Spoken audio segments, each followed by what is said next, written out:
Assalamualaikum warahmatullahi wabarakatuh. Alhamdulillahirabbil alamin wa bihi nasta'in ala umuri wajib. Asyhadu an la ilaha illallah wa asyhadu anna Muhammadar Rasulullah. Allahumma shalli ala Muhammad wa ala ali Muhammad. Raditu billahi rabba wa islamina Muhammadin nabiyyan wa rasulah.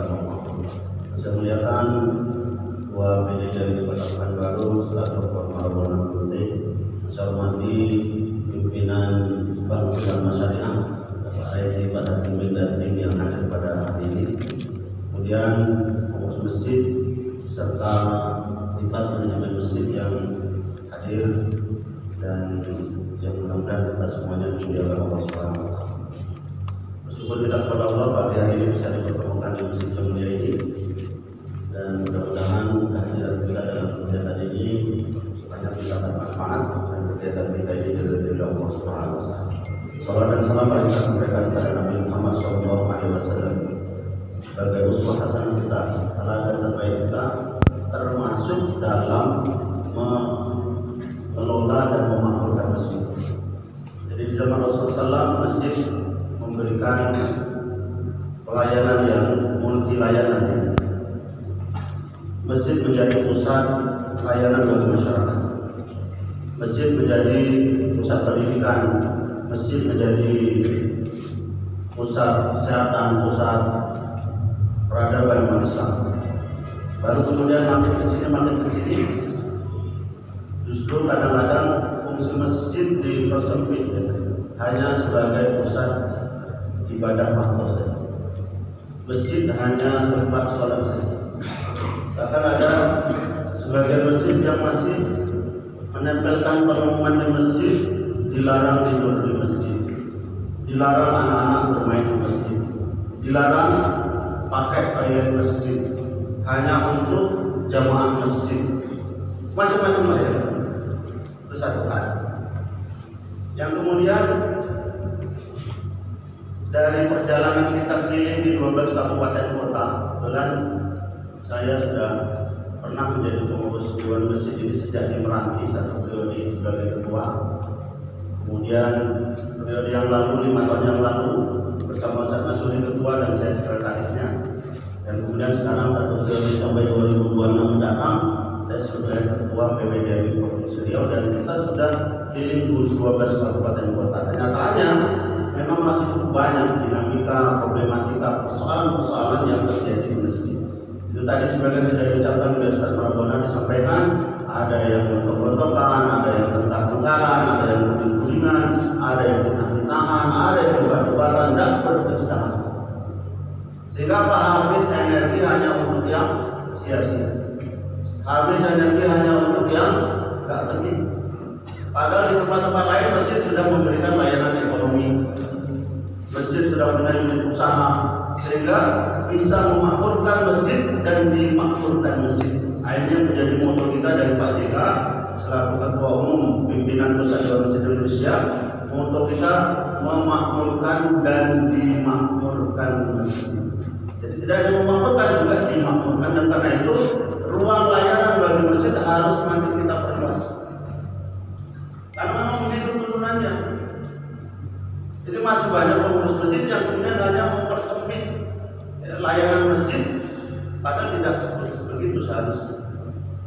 Maka sekarang sudah ada masjid yang harusnya bisa melayani kesehatan masyarakat. Kita ada masjid Al-Falah Darul Takmin, ada yang peserta? Belum itu. Nanti angkatan kedua. Sudah ada layanan ekonominya, sudah ada layanan kesehatannya. Terus saya tanya pasiennya berapa orang datang sehari, rata-rata 35 kakak. Kalau 35 kakak itu minimal datang suami istri, berarti ada 70 orang. Belum lagi kalau anak-anaknya datang, yang minta di terapi, minta di rupiah, minta di macam-macam gitu. Kalau kita mau berhitung dari sisi ekonomi, satu pasien 100.000 saja, satu hari ada berapa? 70, berarti 7 juta. Satu bulan ada berapa duit itu? Ya. 210 juta ya, 7 juta saja. Kita 210 juta satu bulan. Kita masih tengkar-tengkar juga. Kita masih gontok-gontokan juga ya. Saya 2 jam saya ngisi ceramah manajemen masjid di Banten atas undangan Ketua MUI Banten dan Camat Banten.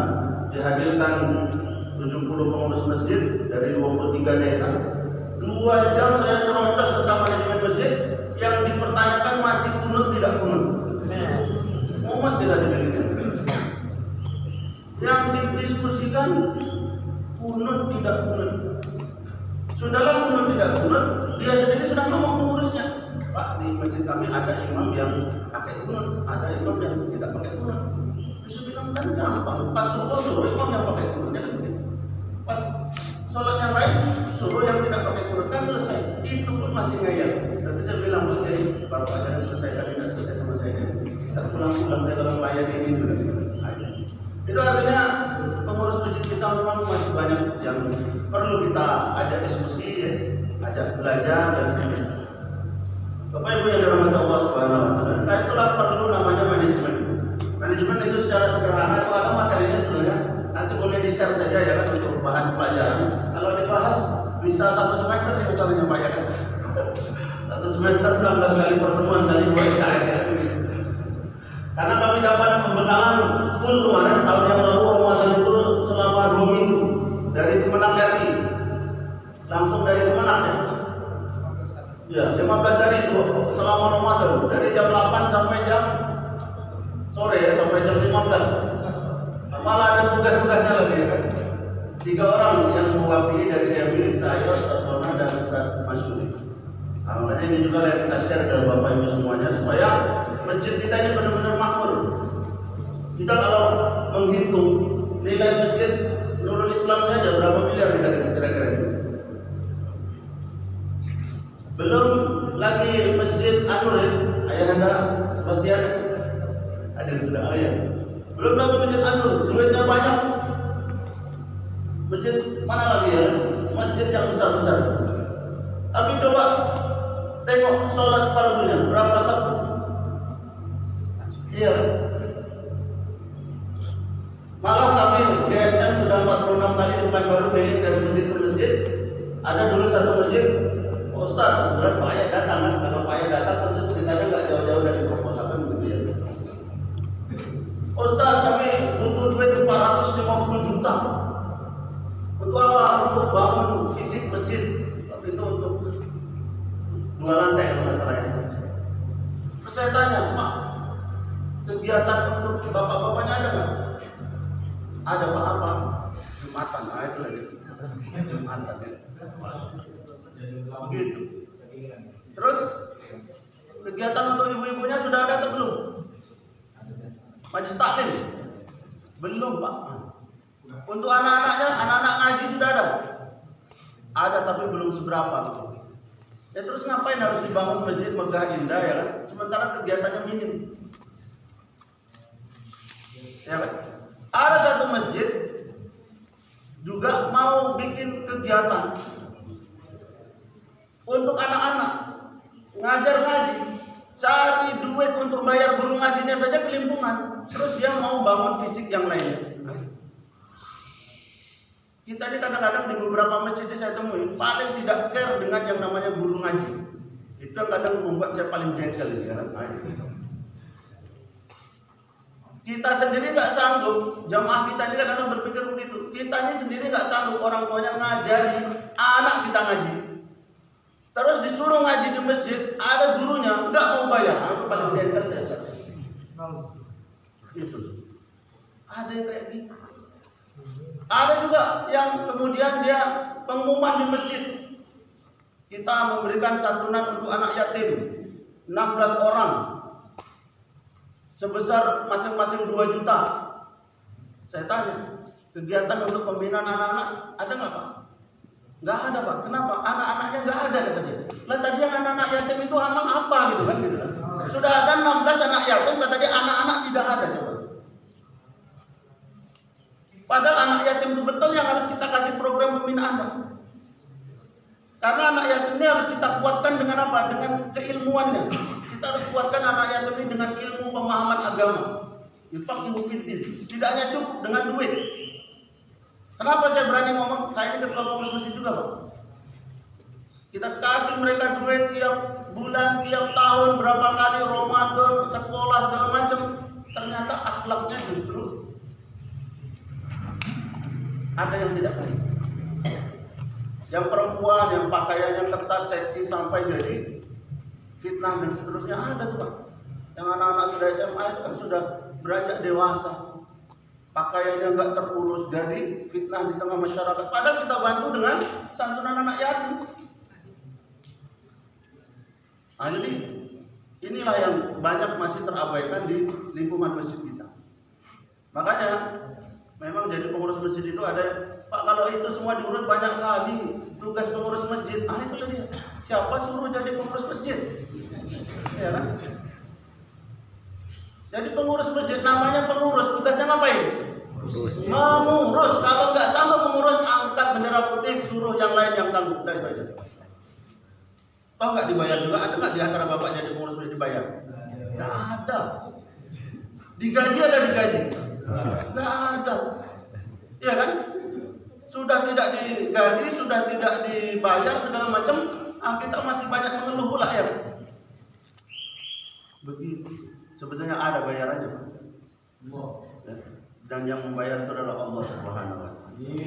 Karena apa? Yang kita urus itu rumahnya Allah. Ya kan? Tidak mungkin Allah nggak bayar. Bisa jadi Allah bayar dengan apa? Dengan kesehatan yang sampai sekarang masih diberikan buat kita. Sementara yang lain sakit ya kan? Dibayar oleh Allah dalam bentuk apa? Dalam bentuk kesempatan untuk belajar, mendapatkan ilmu pengetahuan.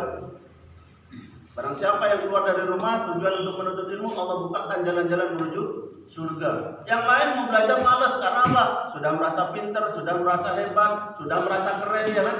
Kita masih diberikan kesadaran, profesor kita, doktor kita, master kita, tapi kita masih mau belajar. Nah, ini barangkali hidayah yang Allah buka buat kita. Sementara yang lain sudah diumumkan di masjid, Bapak Ibu jemaah, sudah maghrib kita ada pengajian, pulang enggak dia ya kan? Malam ini ada Isra Mi'raj, bubar juga dia. Ya.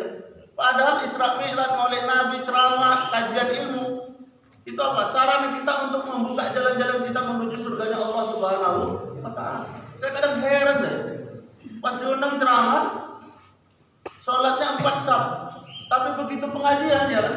Saya tanya, mungkin karena saya yang datang ya kan, yang ilmunya tidak seberapa. Saya tanya juga, yang lain datang juga sama begitu. Nah, itu aja masalahnya. Jadi banyak kita yang ingin masuk surga, tapi jalan menuju surga kita nggak mau lewat. Gimana caranya ya? May yuridillahu bi khairan yufaqihu fiddin.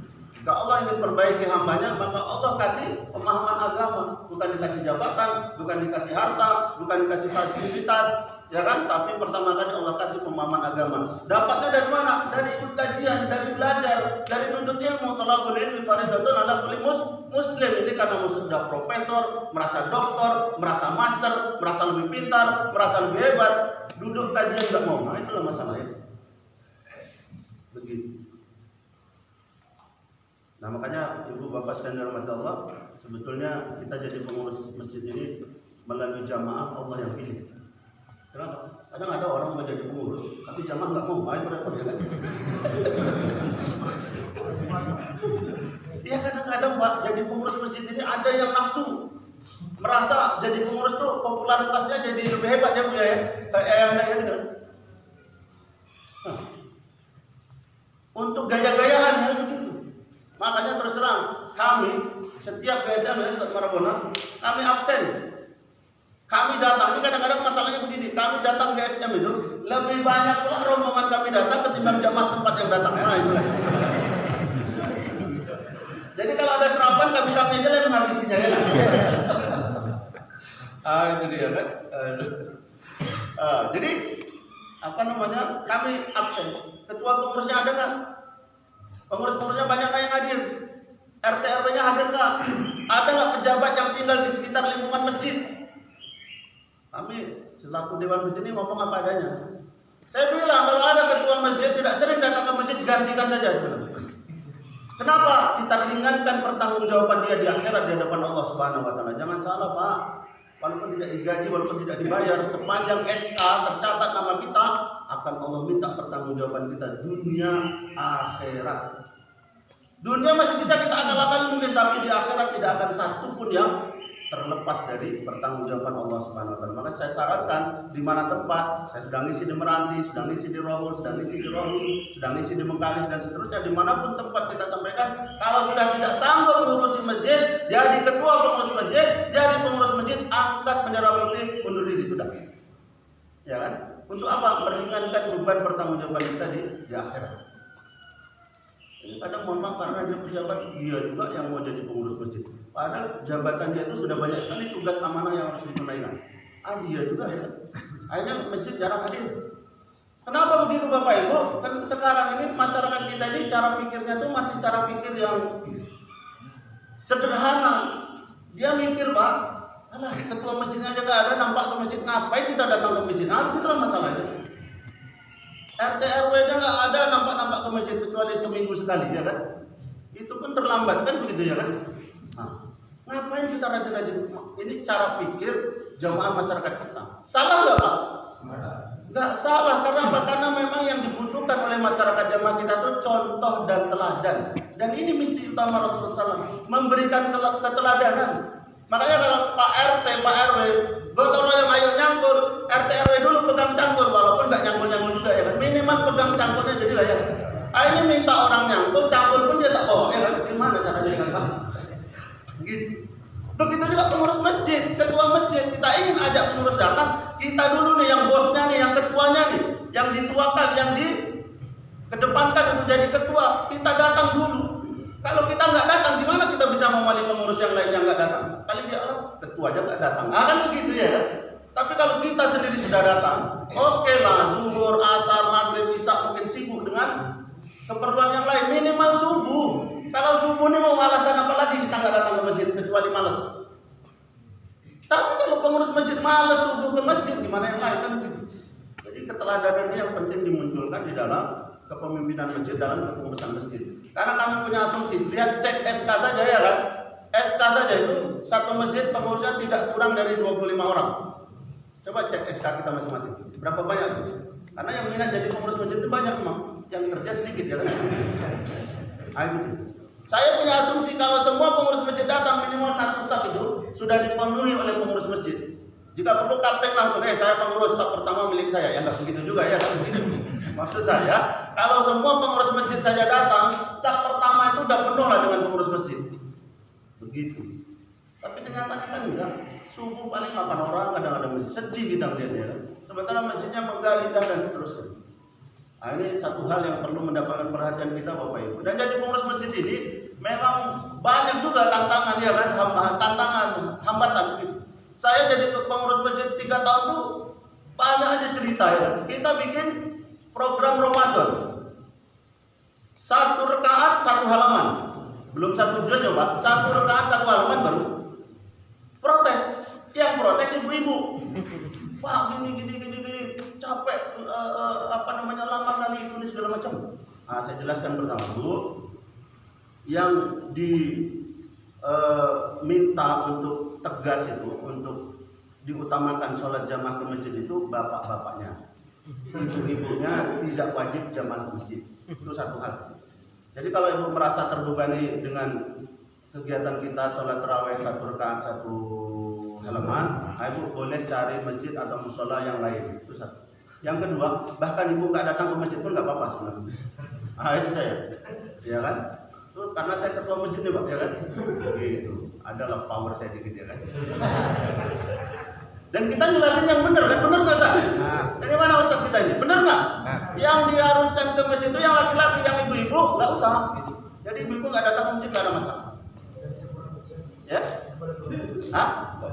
Iya. Pasal 1 pengurus benar ya kan? Pasal 2 kalau pengurus salah balik ke pasal 1. Ya ospek ya. Yang kedua saya bilang, imam kita ini Bu, kita bayar sih. Masa dibayar hanya puluh aja suratnya itu kan? Rugi Bu. Yang ketiga, imam kita ini hafiz Quran 30 juz.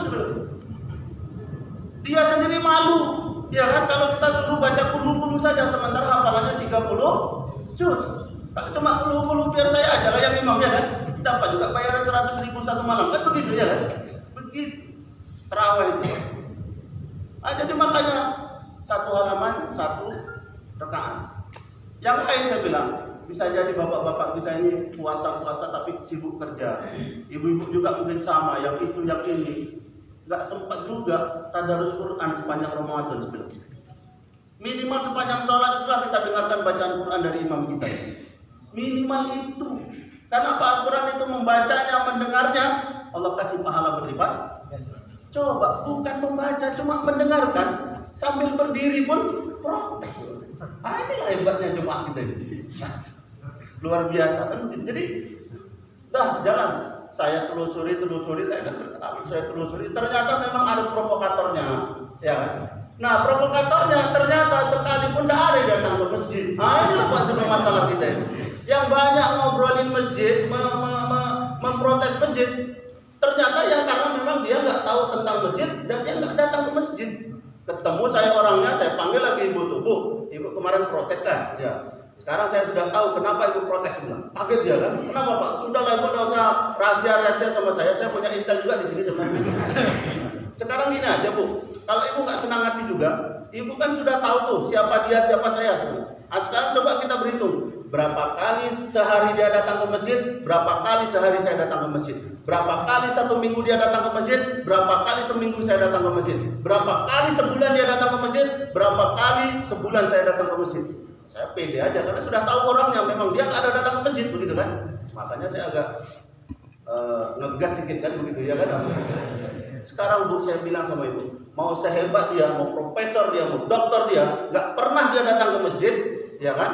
Sementara yang ini tamat SD bahkan mungkin nggak sekolah tapi dia rajin ke masjid, setiap hari datang ke masjid. Yang ini nih lebih layak ngomong tentang masjid ketimbang dia sebenarnya. Jangan sosok pintar dia sebilang begitu. Saya tanya nanti rukun wudhu lingkungan juga dia sebilang begitu kan. Rukun wudhu satu, beriman kepada Allah. Banyak Pak kejadian kayak gitu. Kita datangkan Ustaz, jamaah protes juga. Ustaz, itu yang diceramain kok yang itu saja, kok yang itu saja. Makanya Ahmad Dahlan dulu yang itu sudah kau kerjakan atau belum ya kan begitu. Dulu kan Ahmad Dahlan pernah diprotes sama muridnya. Pak Kiai, kok yang dibahas kok itu saja? Ya yang itu saja itu sudah kau kerjakan atau belum gitu loh ya. Pernah Pak kami buat diklat mandi junub. Sebelum Ustaznya menyampaikan tuntunan mandi junub, ada suruh praktek. Satu bapak-bapak, satu ibu-ibu. Praktek dia. Dan kesimpulan Ustaznya dari praktek yang sudah dilakukan ini dinyatakan oleh Ustaz bahwa belum sesuai dengan tuntunan Rasulullah SAW. Coba ya Pak. Padahal mandi junub udah berapa ribu kali ya kan mungkin. Sah nggak mandinya? Sah, tapi belum sesuai dengan tuntunan Rasulullah SAW. Padahal khatib kita, ayo kita contoh teladan. Isra Mi'raj, ayo kita contoh teladan. Maulid Nabi itu kita contoh teladan. Setiap ustaz ceramah. Yang kedua kita bersolawat untuk contoh teladan. Ternyata mandi junub pun belum sesuai dengan tuntunan Rasulullah. Itu protesnya, ada protes yang menyakitkan hati saya dulu. Ustaz, saya kalau nggak kajiannya tentang tafsir, nggak usah saya ikut kajian. Ya Allah, kayak mau guling-guling saya Pak. Saya yang mau guling-guling karena saya teman-teman. Saya datangkan betul ahli tafsir, Ustaz ilmu tafsir Quran. Setelah Ustaz berceramah, silakan Bu, ibu-ibu pula tuh masalah. Silakan Bu, coba diskusi dari kajian yang sudah disampaikan oleh Ustaz tadi itu. Khusyuk aja dia kan. Itu kadang dinamika jamaah. Makanya banyak ujian-ujian kita jadi pengurus masjid, tapi itulah mudah-mudahan jadi penggugur dosa-dosa kita dan menjadi amal soleh kita di hadapan Allah Subhanahu Wa Taala. Terakhir ini menjelang Ustaz Afrizan datang, 3 manajemen di masjid yang harus kita siapkan ini. Bapak Ibu yang dirahmati Allah, ini kesimpulannya ya kan. Tadi cerita aja ya kan mungkin. Ini kesimpulannya. Yang pertama, manajemen SDM. Sumber daya manusia masjid itu harus disiapkan Pak. Jangan hanya karena dia pejabat, jangan hanya karena dia tokoh, karena dia orang mohon maaf nih, karena usianya yang katanya lebih banyak makan asam garam. Sekarang asam garam banyak orang tak mau memang makan ya kan. Begitu. Dulu mungkin bisa ngomongin, ya Anda ya. Dan banyak makan asam garam, saya harus jadi ketua ya kan. Sudah tuh nggak datang-datang. Repot kan? Aja di asam garam tak usah dimasukkan dalam kondisi. Mohon saya ganda ya, saya ganda. Gitu. Jadi manajemen SDM. Kita ini khawatir wal yakhshal ladzina law taraku min khalfihim dzurriyyatan dha'afan khafu 'alaihim falyattaqullaha wal yaqulu qawlan sadida. Memang ayat ini secara tegas lemah ekonomi, tapi lemah ekonomi karena apa? Bisa jadi lemah akidahnya, lemah iman dan seterusnya. Kita khawatir. Nah, supaya kekhawatiran kita ini hilang, kita harus sudah siapkan generasi setelah kita. Maka masalah kita selama ini, Pak, kita bisa kelola masjid dengan baik dan benar. Semua kita buat kegiatan yang menggantikan kita nanti, siap nggak melanjutkan yang sudah ada nih? Itu penting. Makanya harus kita siapkan orangnya, siapa? Nih kita harus detect nih, ya kan? Tapi kriteria pertama yang benar-benar rajin datang ke masjid, Pak. Karena itu yang paling layak. Pintar dia, tapi tidak ada datang ke masjid, nggak usah dipercaya. Omong kosong. Karena apa? Karena kita itu mengedepankan bukti, amal, ya kan? Bukti bukan janji. Kayak politik lah, ya kan? Nah, begitu. Ini masjid kita itu. Jadi siapkan betul, anak-anak muda itu diberikan kesempatan, Pak. Saya sampaikan tadi, begitu saya ditunjuk jadi ketua masjid, saya cabut tuh pengumuman dilarang anak-anak bermain di masjid. Saya cabut. Ya, ketua, Pak, ya kan? Ya kan? Saya cabut itu. Setiap malam Ahad anak-anak kita tidurkan di masjid 71 orang. Kita suruh mereka maghrib berjamaah, terus baca Quran, isya berjamaah, latihan bela diri tapak suci, jam 10 tidur, jam 3 bangun, tahajud, sholat subuh, kajian ba'da subuh, sarapan. Nah, sudah. Tidak lama berjalan 1 bulan, datang jamaah tuh. Ya ada, Pak, ini anak-anak mantap nih, semangat. Gimana kalau saya bikinkan seragam? Bikin aja lah. Bikin seragam, judul bajunya Brigade Al-Hijrah Generasi Masjid. Ngerti itu, Pak? Brigade Al-Hijrah Generasi Masjid. Saya share, diprotes. Ustaz, namanya memang harus brigade ya katanya. Memang kenapa? Saya bilang, ya kan kayak radikal gitu namanya.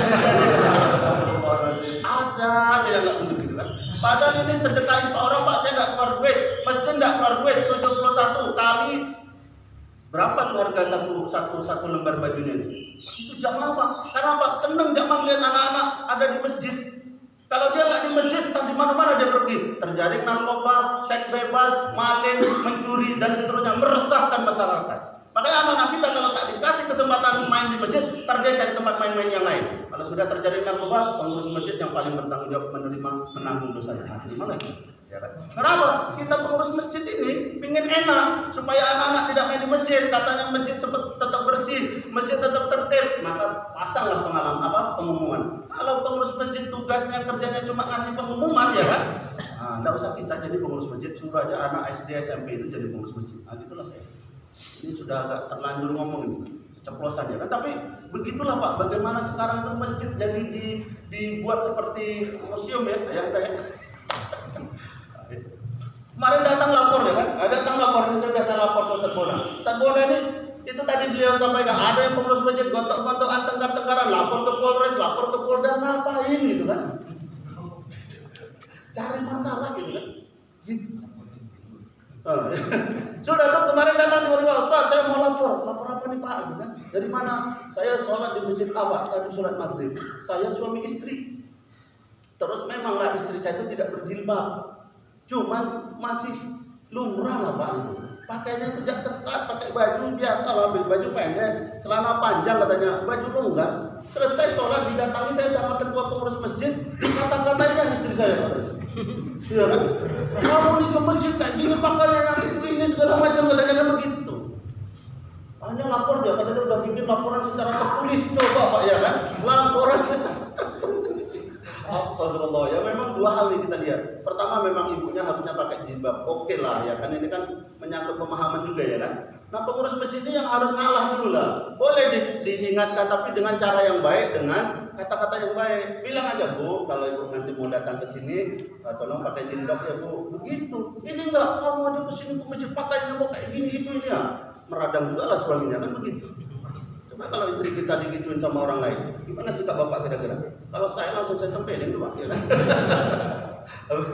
Jadi itu dia ya, ibu bapak yang dirahmati Allah. Jadi manajemen SDM yang benar-benar siap, yang benar-benar belajar, mau diskusi tentang pengelolaan masjid. Ini kadang-kadang Pak, mohon maaf, ada pengurus masjid itu yang suka-sukanya dia gitu. Ya kan? Padahal dia mohon maaf cuma di sekitar masjid dia saja. Coba dia pergi ke masjid sana, masjid sini, ya kan begitu. Bagaimana masjid bisa memberikan bantuan modal usaha bagi jemaahnya? Iya kan? Ini dengar khutbah, kenapa tidur? Lemes Pak, ya kan? Kenapa? Mikir dia kan? Ini bisnis belum jalan, utang masih banyak, segala macam, kan begitu. Jadi gimana masjid memberikan ruang manfaat yang lebih luas lagi? Ya kan? Jangan sampai Pak sekarang, jangan salah Pak sekarang. Kalau dulu kita bangga, kas masjid 500 juta, kas masjid 300 juta. Ada satu masjid di satu kabupaten dulu ya kan. Bangga kali pengurusnya kalau mengumumkan kas masjid 300 juta, kas masjid 300 juta. Programnya cuma satu saja. Apa? Ganti cat masjid setiap tahun. Itulah dia. Akhirnya saya ajukan, Pak, kita bikin pelatihan penataran manajemen masjid, dikeluarkan sama dia duit 24 juta. Senang dia, karena apa? Karena dia sendiri bingung ini duit mau dipakai untuk apa coba. Kecuali satu tadi itu. Ada dua. Satu, ganti cat masjid, kedua bayar listrik. Itulah dia. Cuma itu aja program. Ya kan? Sekarang kalau ada masih pengurus masjid yang kasih pengumuman ratusan juta, puluhan juta, jamaah sudah mikirnya beda, Pak. Wah, duit masih banyak, tak usah lagi infak. Gitu. Duit masih banyak, nanti infak terus makin banyak, jangan-jangan dikorupsi sama pengurus masjid. Gitu juga dia kan, Pak. Begitu. Yang lebih ngeri lagi, duit sudah banyak, ngabisin aja nggak bisa. Begitu ya, makanya dihabisin untuk kemaslahatan masjid, ya. Begitu, bukan untuk kepentingan pribadi, ya kan? Duit sudah diinfak, sudah sedekah banyak-banyak, pengurusnya pakai duit, ngabisin duit untuk program pun nggak bisa. Jadi lebih parah lagi, bodoh kali pengurus masjid. Itu yang menyakitkan kita, ya Pak. Begitu. Jadi jangan sampai jamaah kita itu terjebak dengan itu, dengan dosa karena kita yang memang salah menyikapi persoalan ini. Kondisi ini begitu. Jadi makanya kalau bisa ya sisakan sajalah 5 juta. Yang 5 juta nanti disimpan aja di Sindar Masyariah ya Pak ya. Begitu. Jadi kita ini kan ada infak anak yatim, ada infak kas masjid, ada infak MDTA, ada infak guru ngaji, dan yang paling biasanya sedikit itu infak untuk MDTA dan guru ngaji. Itulah. Ini yang perlu kita kembangkan di masjid kita. Di masjid saya juga begitu Pak. Infak masjid rata-rata 500-600 ribu satu Jumat.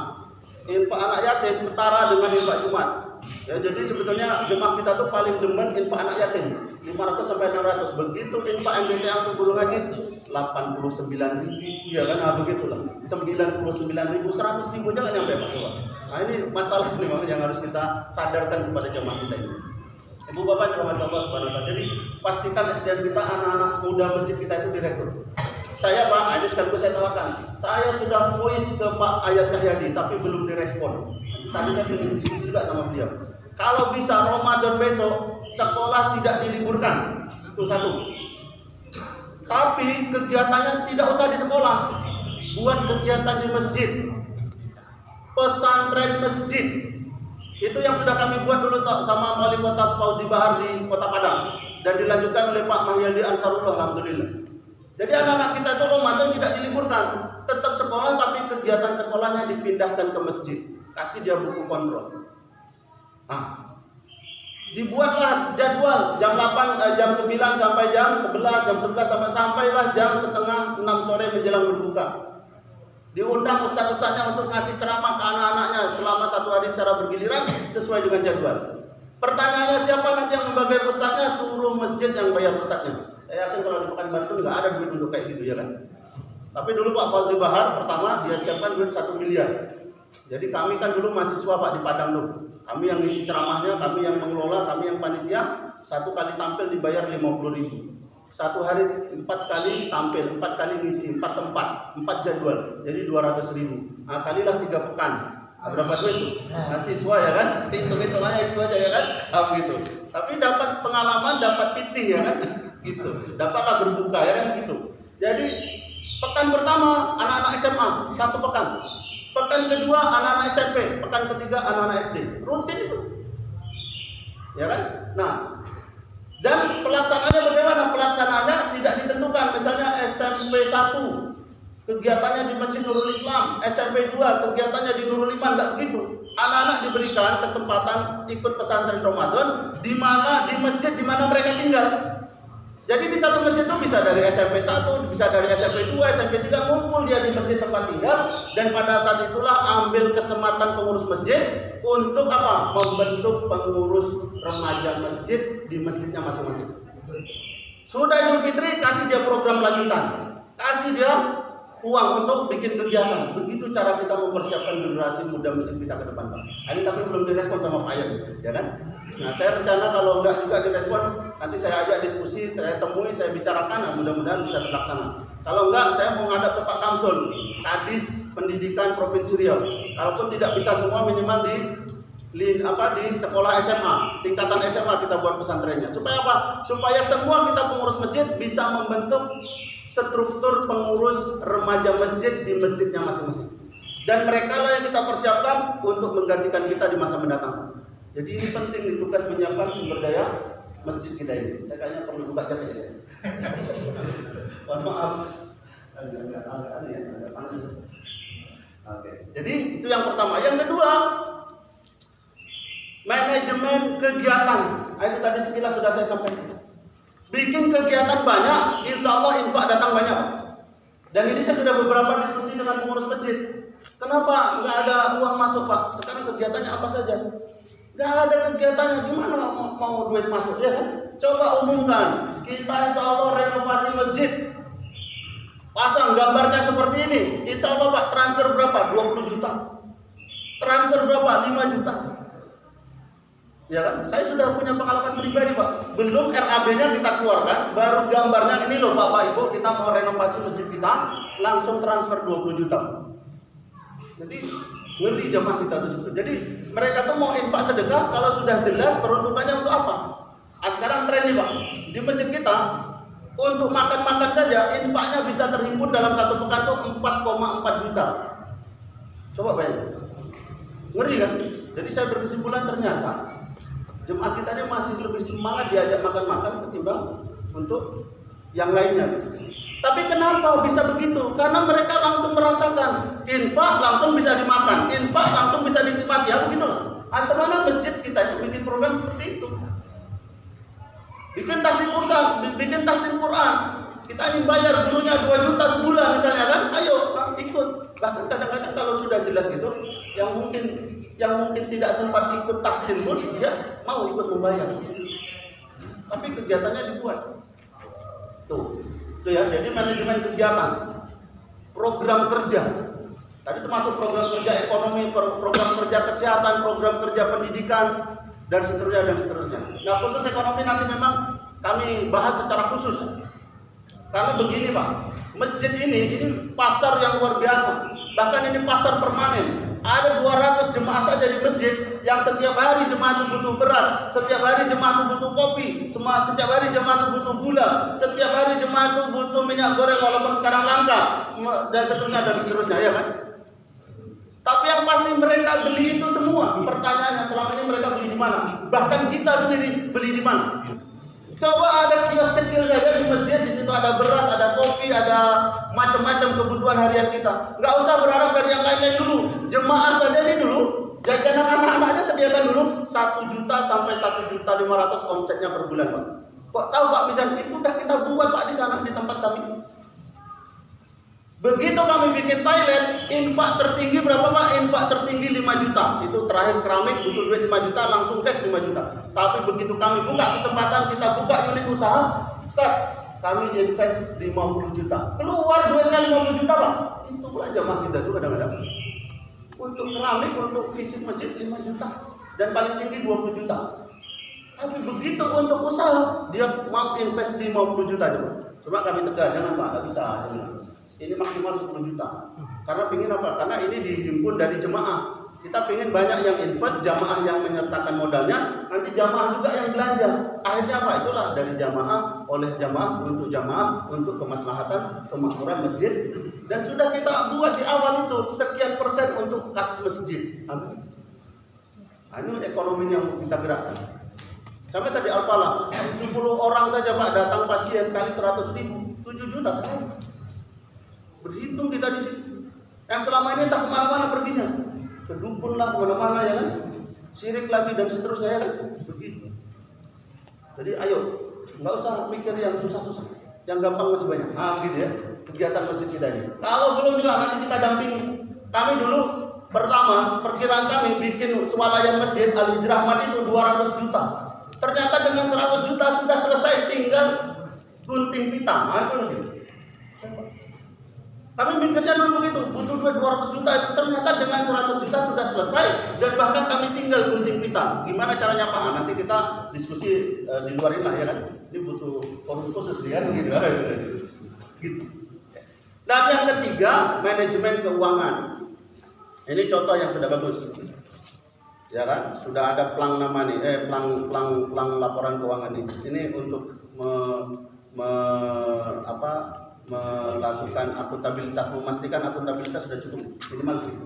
Kalau laporan dalam bentuk dokumen nanti yang tadi disampaikan oleh Ustaz Bona, sudah ada laporan keuangan berbasis akuntansi dan akuntansi itu ada standarnya, PSAK berapa? Khusus masjid, begitu.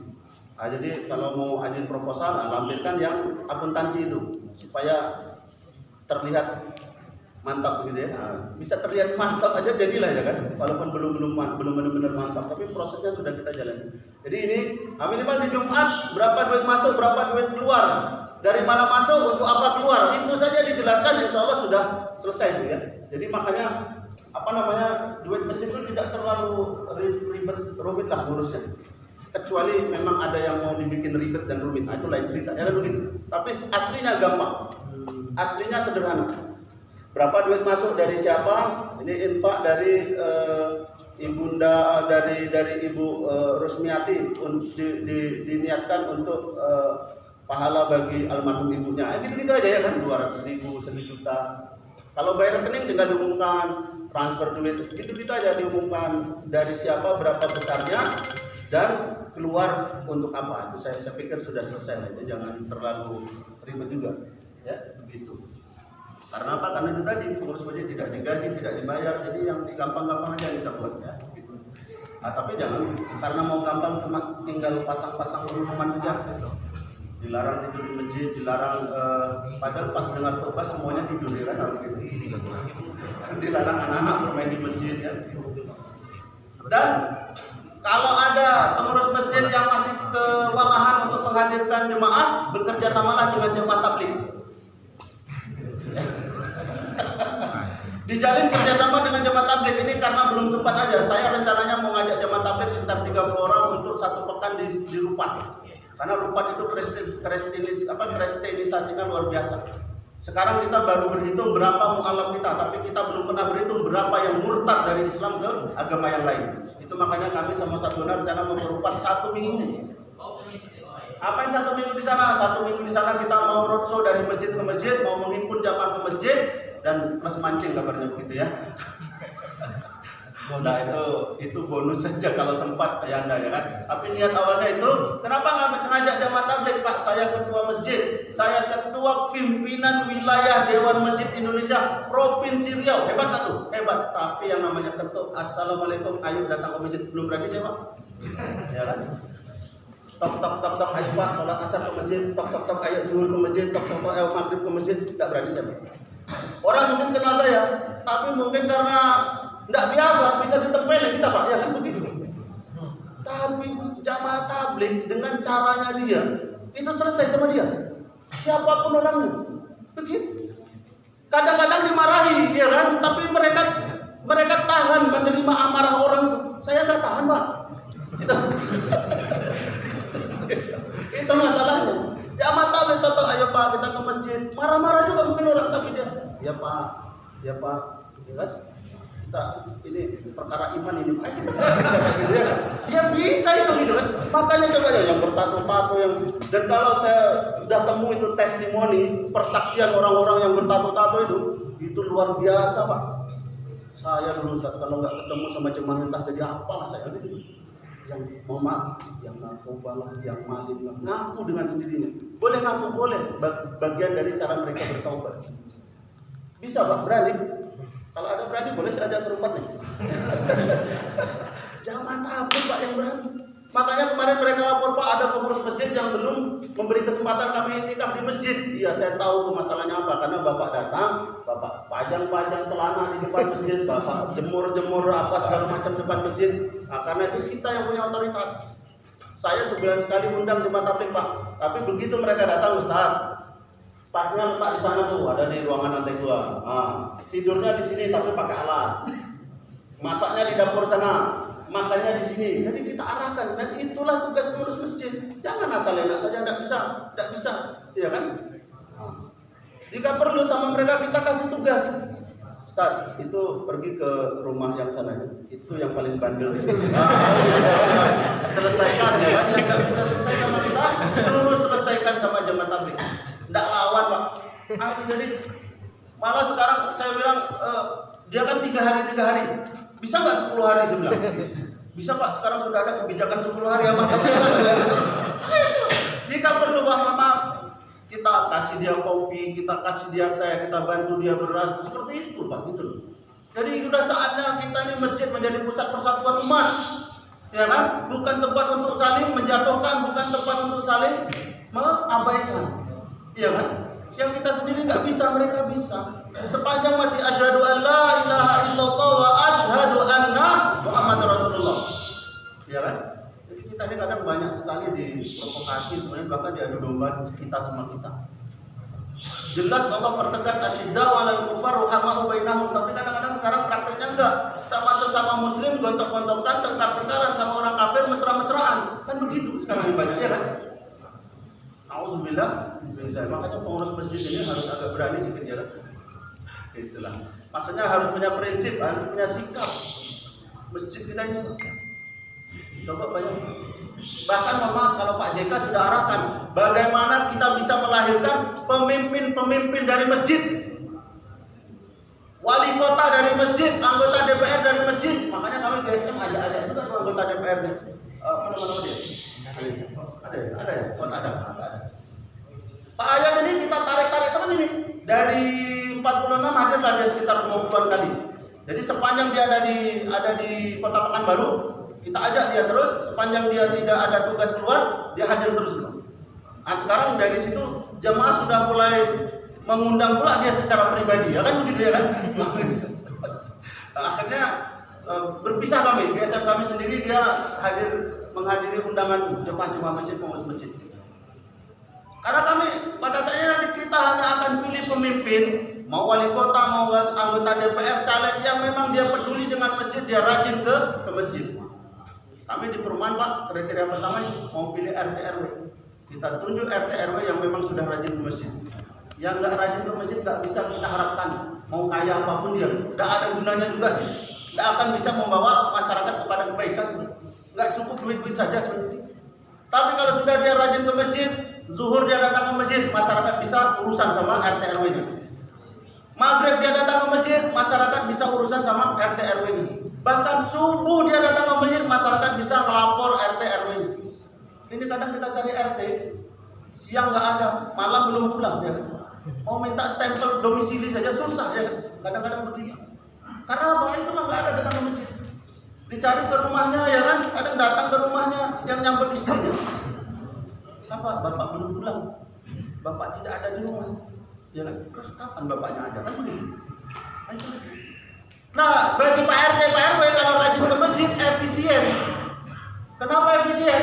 Tidak perlu kalau datang kamu ke rumah, tuntunannya apa? Segera dibuatkan kopi. Itu tuntunannya. Kalau tamu datang ke rumah, tuntunannya apa Pak? Jawab salam, persilakan masuk, segera, tidak usah pakai minta, ya kan? Segera buatkan kopi, segera buatkan teh, ya kan? Kalau bisa teh tarik malah, ya kan? Nah, begitu. Artinya begitu tuntunannya. Tapi kalau di masjid nggak perlu itu semuanya, efisien, nggak perlu kopi, nggak perlu teh, tapi urusan masyarakat selesai. Jadi beginilah Pak masjid ingin kita lakukan. Malah kami ketika ke Rohil, Bupati langsung hadir. Jadi apa kata Pak Bupati Afrizal Sintong? Insya Allah setelah ini saya rapat-rapat di masjid. Iya kan? Ngeri.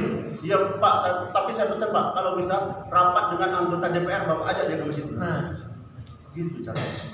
Setelah itu apa Pak? Setelah itu ya enggak, bukan pengurus DMI sana yang telepon, Pak Bupati, ayo kita ke masjid. Bukan Pak, bupatinya yang telepon ketua dewan masjidnya. Pak Ketua, ke masjid mana lagi kita? Gitu ya kan. Jadi kalang kabut tuh ketua DMI ya. Karena bupatinya sudah kadung mau rajin ke masjid. Bahkan kemarin sempat anaknya yang diminta untuk jadi ketua prima. perhimpunan remaja masjid Rokan Hilir, tapi tidak jadi karena ada satu lain hal gitu. Jadi sudah semangat gitu. Makanya kita ajak Pak Ayat, ya begitu. Kita ajak anggota DPR. Nah kalau anggota DPR nggak mau rajin ke masjid, kami sudah langsung instruksi, nggak usah dipilih lagi sudah. Kita ingin masjid ini diperjuangkan. Tadi betul sampai oleh Pak Ayat dan kita sudah sampaikan. Mohon maaf nih bagi yang masjid paripurna. Kalau bisa masjid paripurna itu kalau nggak bisa digilirkan, semuanya pakai semua jadikan pengurus masjid paripurna. Begitu. Supaya apa? Supaya mohon maaf nih saya sampaikan ada nilai keadilannya di sana. Itu masjid yang dibantu dulu tentulah dia bisa bikin kegiatan program dan segala macamnya, gitu ya. Yang belum dibantu kemana masjidnya? Itu yang perlu kita pikirkan. Nah, kalau bisa berbagi juga lah ya, begitu. Supaya apa? Masjid kita ini tanggung jawab kita bersama atas nama umat Islam kaum beriman. Jadi kita jangan senang nih, masjid kita sudah sejahtera, terus kita lihat masjid yang lain masih susah payah, terus kita diam-diam saja, enggak begitu caranya. Makanya kita buat ini komunitas pengurus masjid, komunitas masjid. Mudah-mudahan nanti kita bisa saling berbagi, bisa saling bantu. Yang kas masjidnya 300 juta, lempar aja 100 juta ke masjid yang lain yang masih belum mampu. Apa masalahnya? Pahalanya juga tidak akan berkurang ya kan? Dimana duit itu kita lempar ke masjid-masjid itu. Ini bangga masjid sekian ratus juta. Tengok masjid sebelah masih terbengkalai, dia diam saja. Makanya saya bangga dengan teman-teman di Bali. Di Bali itu ada pengurus dewan masjidnya. Apa dia bilang? Saya akan keluarkan kas dari masjid saya untuk masjid-masjid di Bali yang masih belum siap dibangun. Itu dikeluarkan dari kas masjidnya untuk menyelesaikan pembangunan masjid-masjid di sekitar Bali yang belum selesai. Jadi tidak ngurusin masjidnya saja. Dan gara-gara itu dia diundang haji sekeluarga ke Mekah oleh Raja Saudi. Aduh,